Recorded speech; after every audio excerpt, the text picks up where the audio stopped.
మేము కూడా మాట్లాడొచ్చాం. ఫిజికల్ గా బాడీ షేమింగ్ అని ఇవన్నీ కూడా ఆ చంద్రబాబు గారి మొహమే తెలుగు జాతి ఈ రోజు ప్రపంచంలో తలెత్తుకునే విధంగా చేసింది జగన్మోహన్ రెడ్డి గారు. మైండ్ సెట్ గురించి మీరు మాట్లాడతారు. ఎవరిది మైండ్ సెట్ ప్రాబ్లం అని నేను ముందే చెప్పా. ప్రజావేదికను కూల్చిన మైండ్ సెట్టా, లేకపోతే పాస్ పుస్తకాలపై బొమ్మేసుకున్నది మైండ్ సెట్టా? ఎవరిది మైండ్ సెట్? మాస్కులు అడిగిన పాపానికి ఒక వ్యక్తిని సైకోగా చిత్రీకరించి చంపింది మైండ్ సెట్. ఎవరిది మైండ్ సెట్ అని అడుగుతాను.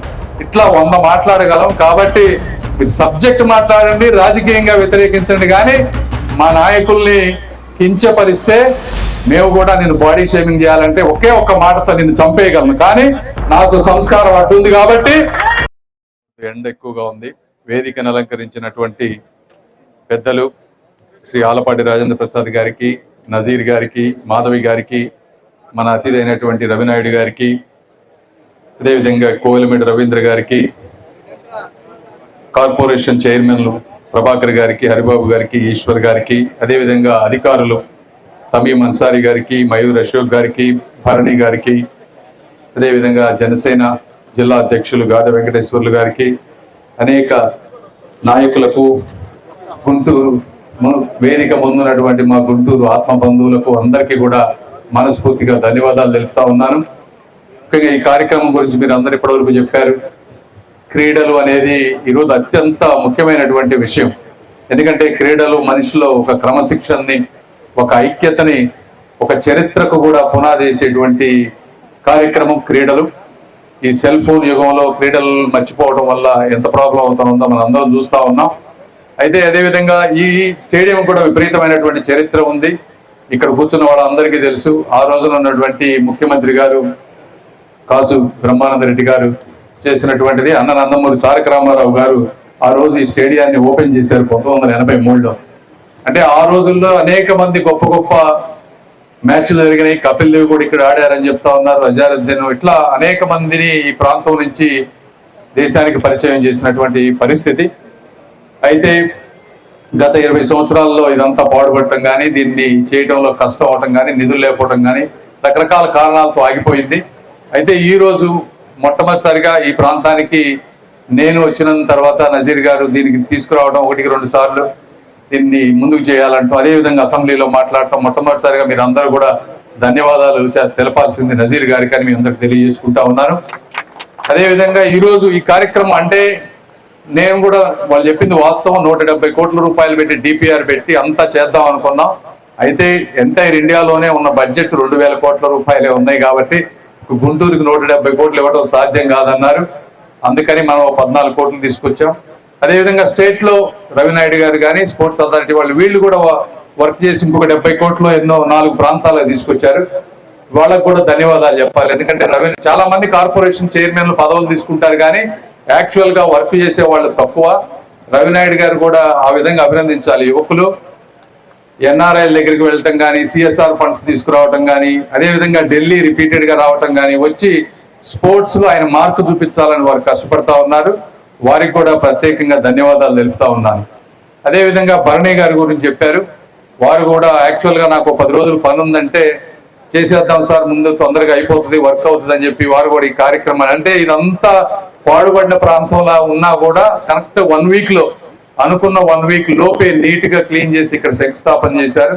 వారు చెప్పినట్టు వారు కూడా స్పోర్ట్స్ ఆడతారు కాబట్టి వారి దగ్గరుండి వారి హయాంలోనే ఈ 1 year లో దీన్ని మంచిగా ఎక్కడ క్వాలిటీలో కాంప్రమైజ్ అవ్వకుండా అనుకున్న విధంగా కడతారని నేను భావిస్తా ఉన్నాను. తప్పకుండా వాళ్ళు చేస్తారు.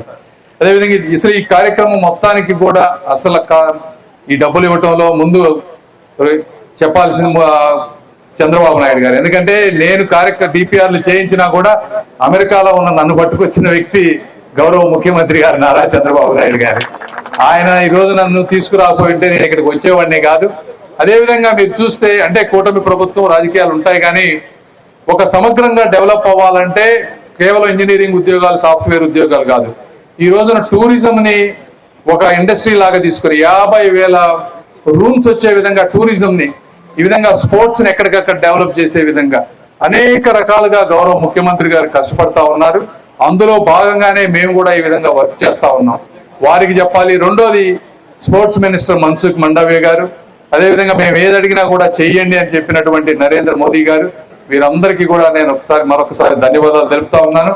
ఇప్పుడు ఈ రోజు ఈ కార్యక్రమంలో ఇది దాదాపు 2 ఫ్లోర్లు 80,000 స్క్వేర్ ఫీట్ బ్యాడ్మింటన్ మల్టీపర్పస్ అంటే badminton courts, basket ball courts, yoga, meditation, squash courts, carroms, chess room, toilets, admin office, అదేవిధంగా 500-600 మంది కూర్చునే విధంగా ఒక అడ్మిన్ ఆఫీస్, గ్యాలరీ, ఇలా అనేక రకమైనటువంటి వాటితోటి ఈ రోజు రాబోతా ఉంది. దీంతో పాటు ఇంకొక అప్డేట్ ఏంటంటే, ఎందుకంటే ఈ 170 కోట్లు వచ్చేటప్పటికి టైం పడుతుంది కాబట్టి క్రికెట్ ప్రాంతాన్ని ఏ విధంగా డెవలప్ చేయాలని ఆంధ్ర క్రికెట్ అసోసియేషన్ వారితో మాట్లాడాం. సానా సతీష్ గారు, అదేవిధంగా కేసినేని చిన్ని గారు, వారు కూడా వచ్చి చూసి క్రికెట్ స్టేడియం వరకు వారు డెవలప్ చేస్తానని మాట ఇచ్చారు.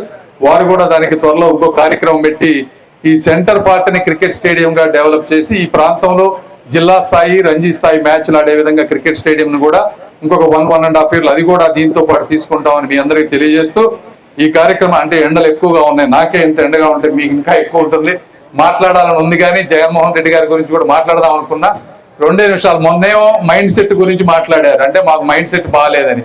నిన్నేమో చంద్రబాబు గారిని ముఖం గురించి మాట్లాడారు. జగన్మోహన్ రెడ్డి గారికి ఇదే చెప్తా ఉన్నాను, మీకు ఉంటే రాష్ట్రం మీద అభిప్రాయం ఏదన్నా ఉంటే రాజకీయాలు మాట్లాడండి, సబ్జెక్ట్ మాట్లాడండి, అంతేగత వ్యక్తిగతంగా ఏది పడితే అది మాట్లాడితే మేము కూడా మాట్లాడొచ్చాం. ఫిజికల్ గా బాడీ షేమింగ్ అని ఇవన్నీ కూడా ఆ చంద్రబాబు గారి మొహమే తెలుగు జాతి ఈ రోజు ప్రపంచంలో తలెత్తుకునే విధంగా చేసింది జగన్మోహన్ రెడ్డి గారు. మైండ్ సెట్ గురించి మీరు మాట్లాడతారు, ఎవరిది మైండ్ సెట్ ప్రాబ్లం అని నేను ముందే చెప్పా.